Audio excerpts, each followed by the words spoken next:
नमस्कार दोस्तों, मैं हूं विवेक कुमार और एग्जाम प्रेप जोन के इस चैनल पे आपका बहुत बहुत स्वागत करता हूं। आज मैं आपसे जुड़ा हूं चर्चा करने के लिए कि अभी हाल ही में हमने देखा कि जो हमारे इंडियन प्राइम मिनिस्टर है वो अभी यूएस विजिट पे गए हुए थे। अब जब दोनों देश के हेड मिले हैं तो बहुत सारी बातें होंगी कि किस तरह से हम लोग अपने देश को और आगे बढ़ा सकते हैं, किस किस सेक्टर में हम लोग डेवलपमेंट कर सकते हैं और किस किस सेक्टर में हम लोग साथ में कोलैबोरेशन के साथ काम कर सकते हैं और दोनों देश को हम लोग आगे बढ़ा सकते हैं। तो अब एक एक सेक्टर को करके हम लोग देखेंगे कि किस किस सेक्टर में क्या क्या सारी बातें हुई हैं। अगर डिफेंस कॉर्पोरेशन में बात किया जाए तो इंडिया ने कहा है कि अभी अब हम लोग जो है यूएस के सबसे मोस्ट इंपॉर्टेंट जो है डिफेंस पार्टनर बन चुके हैं।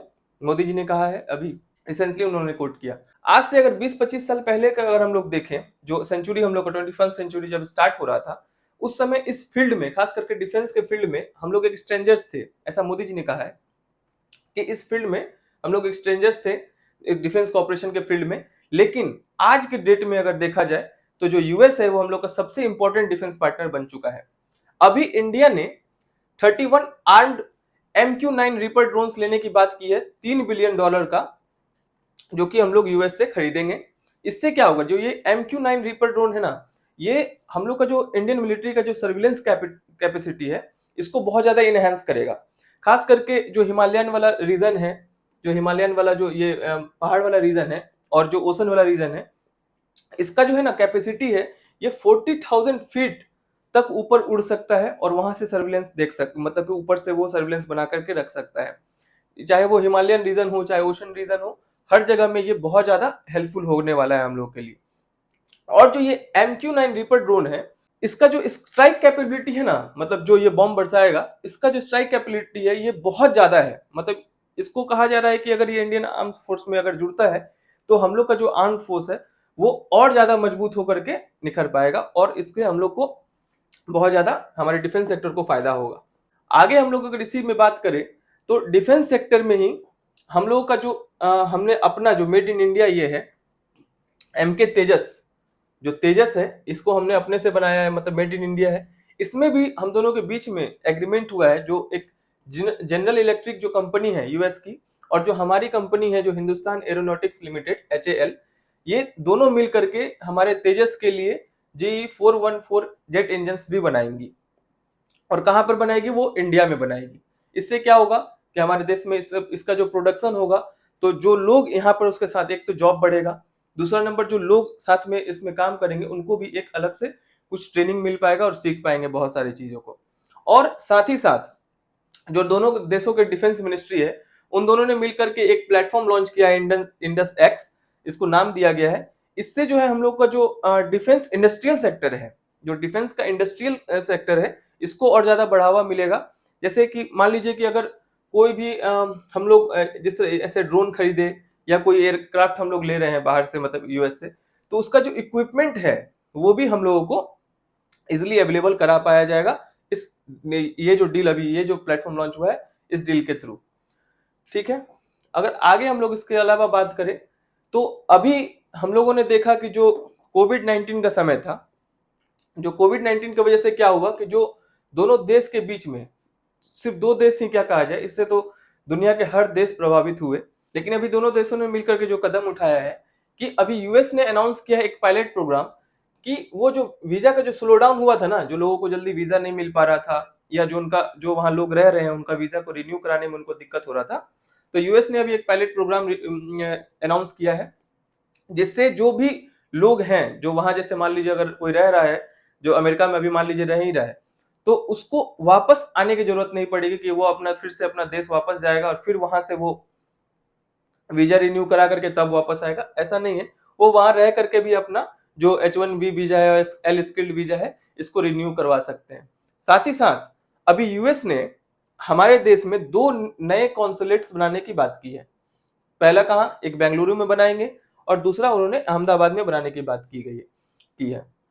इंडिया ने भी सियाटल में अपना कॉन्सुलेट्स बनाने का बात किया है और एक और वो भी कॉन्सुलेट्स बनाएंगे, लेकिन कहाँ बनाएंगे अभी उसका नाम को उन्होंने अनाउंस नहीं किया है। अब कॉन्सुलेट्स क्या होता है, तो कॉन्सुलेट्स क्या होता है, देखिए एम्बेसीज जो होते हैं वो किसी भी देश के राजधानी में जो उसका कैपिटल सिटी होगा ना, वहीं पर उसका एम्बेसी होगा। लेकिन कॉन्सुलेट्स अगर मान लीजिए कि जैसे बेंगलोर में यूएस के सिटीजन फॉर एग्जांपल ज्यादा रह रहे हैं, तो अब यूएस क्या करेगा कि जो भी सिटीज में उसके लोग ज्यादा रह रहे हैं, टूरिस्ट ज्यादा जा रहा है वहां पर लोग अपना वो जो देश है वो अपना कॉन्सुलेट्स खोलता है। वो एक तरह से सबऑर्डिनेट होता है। कॉन्सुलेट जो होता है ना, ये सबऑर्डिनेट होता है किसका? एम्बेसी का। दोनों का लगभग काम सेम ही होता है, लेकिन लोगों को का जो सर्विस के तौर पे अगर देखा जाए तो उसको और अच्छे से सर्विस प्रोवाइड किया जा सके लोगों को, जो भी टूरिस्ट आ रहे हैं या जो लोग यहाँ पे रह के काम कर रहे हैं, उसके लिए कॉन्सुलेट्स बनाए जाते हैं। और ये किसी भी सिटी में, मतलब जो उस देश के किसी भी सिटी में उसको बनाया जा सकता है। आगे हम लोग देखें तो स्पेस कॉर्पोरेशन में, एआई के फील्ड में, सेमीकंडक्टर के फील्ड में भी बहुत सारी बातें हुई। अभी जो आर्टेमिस अकॉर्ड के जो अकॉर्डिंग जो ये है, 1 सेकेंड, जो यूएस का जो आर्टेमिस अकॉर्ड है, इसमें भी इंडिया ने साइन करने के लिए अनाउंस किया है कि वो भी इसमें साइन करेगा और उसका वो पार्ट बनेगा। अभी तक इसमें 25 कंट्रीज पहले से हैं जो कि स्पेस एक्सप्लोरेशन और उसमें कॉपरेशन करने का ये लोग साथ में मिलकर के काम करेंगे। हम दोनों, मतलब जो यूएस और इंडिया दोनों ने मिल करके एक फ्रेमवर्क अनाउंस किया है कि जो ह्यूमन स्पेस फ्लाइट जो है वो इंटरनेशनल स्पेस स्टेशन में 2024 तक वो भेजेंगे। साथ ही साथ सेमीकंडक्टर के फील्ड में अभी जो चीफ मैन्युफैक्चरर कंपनी है जैसे माइक्रोन टेक्नोलॉजी है, ये इन्होंने अनाउंस किया है कि वो लगभग 800 मिलियन इंडिया में इन्वेस्ट करेंगे।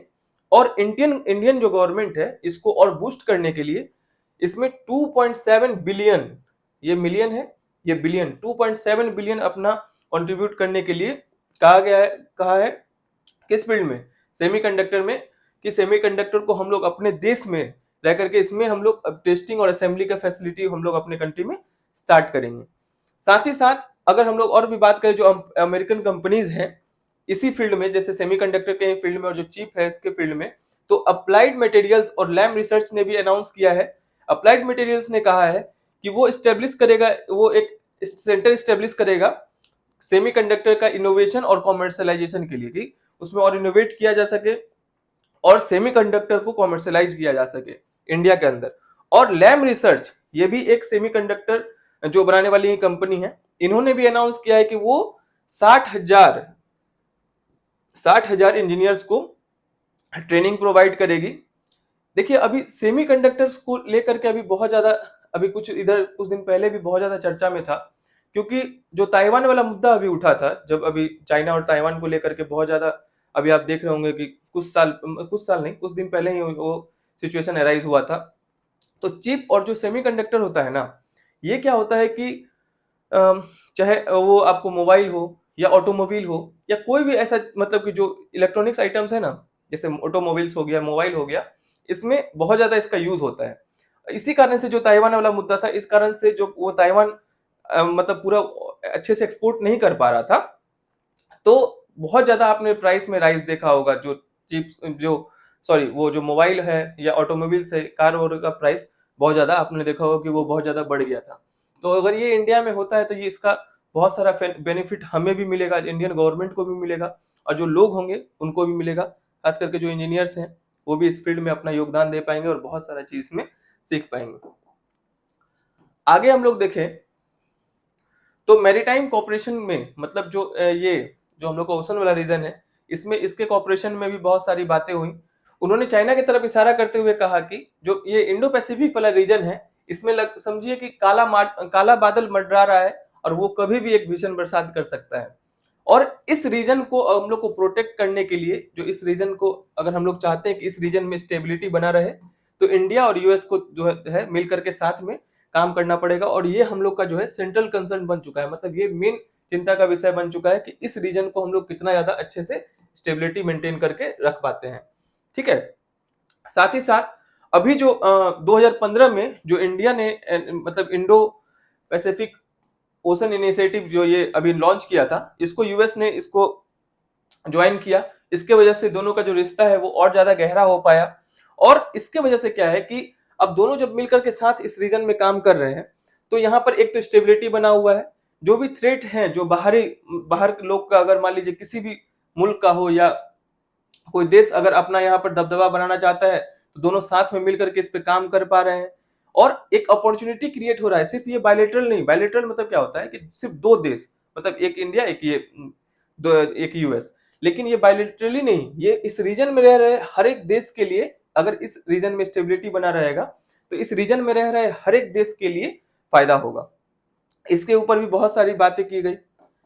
आगे हम लोग अगर देखें तो क्लाइमेट चेंज के ऊपर भी हम लोग का बहुत सारा फोकस रहा, उसके ऊपर भी बातचीत की गई। और मोदी जी ने कहा कि इंडिया, हम लोग जो G20 कंट्रीज में अगर देखा जाए तो इंडिया सिर्फ एक ऐसा कंट्री है जिन्होंने अपना जो क्लाइमेट चेंज यानी जो पेरिस एग्रीमेंट हुआ था, पेरिस जो क्लाइमेट चेंज के उसके ऊपर जो बातचीत हुई थी, उसमें सिर्फ और सिर्फ हम लोग का ही ऐसा देश है, जो इंडिया एक ऐसा देश है जिन्होंने इस प्रॉमिस को पूरा का पूरा फुलफिल किया है। और हम लोग का जो विजन है, हम लोग प्रो प्लैनेट प्रोस्पेरिटी की बात करते हैं। हम लोग ऐसा प्लैनेट बनाना चाहते हैं जिसमें हम लोग प्लैनेट को ध्यान में रख करके समृद्ध उसको बनाना चाहते हैं। एनवायरमेंट और जो क्लाइमेट का जो टॉपिक है, ये हमारे देश में बहुत ज्यादा इंपॉर्टेंट रखता है, क्योंकि ये सिर्फ और सिर्फ हमारे ऊपर कोई ऑब्लिगेशन नहीं है कि हम लोग को बाहर से कोई थोपा जा रहा है, ये हमारे कल्चर के अंदर है। जो क्लाइमेट है और जो एनवायरमेंट है, जो प्रकृति है, वो हमारे लिए आस्था का विषय है। इसीलिए हम लोग को इसके कोई हम लोग को बाहर से दबाव दे करके ये काम करवाने की जरूरत नहीं है। हम लोग खुद इस चीज को अच्छे से समझते हैं और प्रकृति के एक्सप्लॉयटेशन में हम लोग विश्वास नहीं रखते हैं। हम लोग प्रकृति को साथ में ध्यान में रख करके ही काम करते हैं, और हम लोगों ने हमेशा से ऐसा ही किया है। इसके ऊपर भी ये सब बातें हुई। अगर इकोनॉमिक रिलेशनशिप के बारे में बात किया जाए, यानी आर्थिक अगर स्थिति का बात किया जाए, तो लास्ट 10 साल में इंडिया और जो यूएस का रिलेशन है, मतलब आर्थिक स्थिति में, ये भी बहुत ज्यादा बूम किया है। लगभग 10 साल में ये डबल हो गया है। हम लोग के बीच का जो ट्रेड है, हम लोग जो व्यापार साथ में कर रहे हैं, वो लगभग डबल हो गया है। और 191 बिलियन डॉलर का ये ट्रेड अब पहुंच चुका है। अब दोनों देश के बीच में अगर मान लीजिए अगर ट्रेड बढ़ रहा है, तो इसके कारण क्या हो रहा है कि बहुत ज्यादा डेवलपमेंट देखने मिल रहा है। हाई क्वालिटी जॉब्स, मतलब जो है, अगर लोगों को मिल पा रहे हैं, चाहे वो इंडिया में हो चाहे वो यूनाइटेड स्टेट में हो, हर लोग साथ में मिल करके हम लोग आगे बढ़ पा रहे हैं। सिर्फ समझिए कि अगर ट्रेड भी अगर दोनों देश के बीच में बढ़ रहा है, तो इतना ज्यादा हर एक लोग को फायदा हो रहा है। आगे अगर हम लोग बात करें तो अभी क्या हुआ कि जब पीएम मोदी वहां पहुंचे, तो उनके ऊपर एलिगेशन लगाया गया कि जो आप माइनॉरिटीज हैं, जो आपके देश में जो माइनॉरिटी रह रहे हैं, जो माइनॉरिटी मुस्लिम है, उनके ऊपर मतलब कि आप अच्छे से जो आपकी जो गवर्नमेंट है वो अच्छा ट्रीट नहीं करती है। तो पीएम मोदी ने इसको साफ इनकार करते हुए कहा है कि हम लोग जो है पूरे दुनिया के एक ऐसे देश हैं, जो हम लोग के देश में हर रिलीजन के लोग रहते हैं। हमारे देश में हर रिलीजन के लोग रहते हैं, हर कास्ट के लोग रहते हैं, हर क्रीड के लोग रहते हैं, और अलग अलग रिलीजियस बिलीफ के लोग रहते हैं। और हम लोग सबका सम्मान करते हैं और साथ में मिलकर के सेलिब्रेट करते हैं। इंडिया जो है वो डाइवर्सिटी का देश है, और डाइवर्सिटी जो है हमारे देश में वो एक नेचुरल वे ऑफ लाइफ है। इसको साफ इस तरह से ठुकराते हुए उन्होंने कहा। और जो इंडिया और यूएस के रिलेशनशिप के बारे में बात हुई, तो मोदी जी ने कहा कि sky is not the limit for our relationship. और जो मोस्ट इंपॉर्टेंट रिलेशन का जो हम लोग का फैक्टर है, मतलब कि जो इतना ज्यादा हम लोग का जो गहरा रिलेशन है, इसके पीछे का रीजन उन्होंने ये बताया कि हमारा जो टाइज है, जो हमारा बीच का जो रिलेशन है, वो पीपल टू पीपल कनेक्शन के वजह से है। लगभग 40 लाख जो लोग हैं, मतलब इंडियन ओरिजिन के जो इंडिया के लोग हैं, वो यूएसए में अपना कंट्रीब्यूशन दे रहे हैं डेवलपमेंट ऑफ अमेरिका के लिए। पीएम मोदी ने इस चीज को भी कोट किया। लगभग 40 लाख लोग इंडिया से बाहर जाकर के, मतलब यूएसए में, अपना योगदान दे रहे हैं, और उसके वजह से यूएस और आगे बढ़ रहा है। और हम लोग जो biggest democracy of the world है, जो हम लोग जो देश हैं, खास करके इंडिया और जो यूएस है, वो पूरे वर्ल्ड का सबसे बिगेस्ट डेमोक्रेसीज में आता है, गिनती आता है। तो अगर हम लोग साथ में मिलकर के इस तरह से काम करते हैं, तो हम लोग जो पूरे दुनिया में एक ग्लोबल पीस, स्टेबिलिटी और प्रोस्पेरिटी लाने का, मतलब दुनिया को भी समृद्ध बनाने का हम लोग काम कर सकते हैं और उसमें अपना योगदान दे सकते हैं। तो इस तरह से बहुत सारे डेवलपमेंट और कॉपरेशन के बारे में बात की गई। दोनों देश मिलकर के हर एक सेक्टर को उन्होंने लगभग टच किया है कि किस तरह से दोनों देश मिलकर के आगे बढ़ेंगे। अब आगे हम लोग देखते हैं कि इस डेवलपमेंट पे क्या क्या काम होता है। तो आज के लिए बस इतना ही, मिलते हैं फिर नेक्स्ट वीडियो में। अगर वीडियो अच्छा लगा हो तो प्लीज लाइक, सब्सक्राइब और शेयर कर दीजिएगा। और नीचे कमेंट सेक्शन में अगर आपको कुछ भी पूछना है तो मुझे नीचे कमेंट सेक्शन में पूछ सकते हैं। तब तक के लिए बाय बाय, थैंक यू।